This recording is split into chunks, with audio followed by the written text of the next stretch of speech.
So when I first started doing murals, we had to use scaffolding or ladders. So ladders are okay, but it's really strains on your legs. My ankles are sore.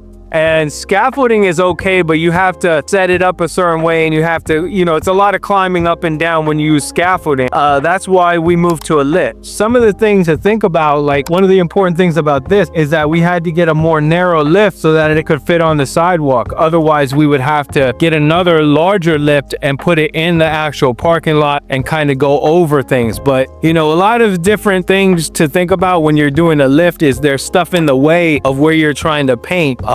How high is the wall? If the wall is 30 feet, you need a different lift than if the wall is 50 feet. So a lot of the different things to keep into consideration. The most important thing is there obstructions in front of the wall? Is there a slant on the wall?